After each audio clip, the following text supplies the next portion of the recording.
एक पूना परिस्तान में रहता था और परियों के लिए लिबास सिया करता था। एक मर्तबा परी ने अच्छा लिबास तैयार करने पर खुश होकर उसे परिस्तान के खजाने का पता बता दिया। बूना लोगों के सामने परिस्तान के खजाने का जिक्र करता और उन्हें खूब लालच दिलाकर खुद कहीं गायब हो जाता था। नानी जान ने बिलाल को बताया कि कभी कभी वो बोना हमारे घर के पीछे वाले बाग में भी आता है। अब बिलाल को जुस्तजू होने लगी कि किसी न किसी तरह बोना उसे मिल जाए और वो उस खजाने का पता पूछकर ही छोड़े। सर्दी की छुट्टियां शुरू हुईं, दिन छोटे और रातें लंबी होने लगीं। एक रात काफ़ी सो लेने के बाद बिलाल की आंख खुल गई। उसे ऐसा महसूस हुआ कि बोना घर के पीछे वाले बाग में बैठा गाना गा रहा है। वो बोने के बारे में सोचने लगा और सोचते सोचते ही दोबारा सो गया। अगले दिन अभी सूरज नहीं निकला था कि बिलाल गरम जैकेट, टोपा, मोजे वगैरह पहनकर बाग जाने की तैयारी करने लगा। वो बोने को पकड़ने के ख्याल से बड़ा खुश था। बिलाल के दिल में खजाना हासिल करके अमीर बनने का लालच पैदा हो चुका था। अम्मी ने बहुत समझाया कि अपना कीमती वक्त ज़ाया ना करो, मगर वो ना माना और बाग की सिमत चल दिया। वो रास्ते के दरख्तों और झाड़ियों को भी घूम घूम कर देखता जाता कि शायद बोना यहाँ बैठा हो।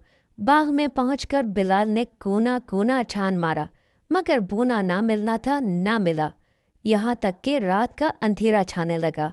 वो उदास उदास सा अपने घर वापस आ गया और खाना खाकर सो गया।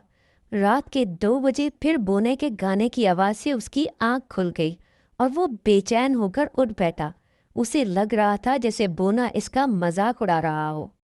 बिलाल ने तय कर लिया कि छुट्टियों के जितने भी दिन बाकी हैं वो हर रोज़ बाग में जाकर बोने को तलाश करेगा। बिलाल हर रोज़ एक नए जोश के साथ बाग में पहुंच जाता और बोने को तलाश करता रहता। वो अंधेरा हो जाने पर ही घर वापस आता। अम्मी, अब्बा, नानी सब समझाते, मगर उसकी समझ में किसी की बात ना आती। छुट्टियों का आखिरी दिन था। बिलाल सुबह सुबह ही बाग में जा पहुंचा। अचानक इसे बोने के गाने की आवाज़ सुनाई थी।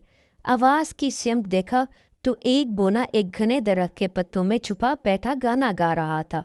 बिलाल ने चुपके चुपके से पीछे से जाकर उसको पकड़ लिया। बोना घबरा गया और आखिर इसे बिलाल को बताना ही पड़ा कि खजाना किस दरख्त की जड़ में छुपा हुआ है।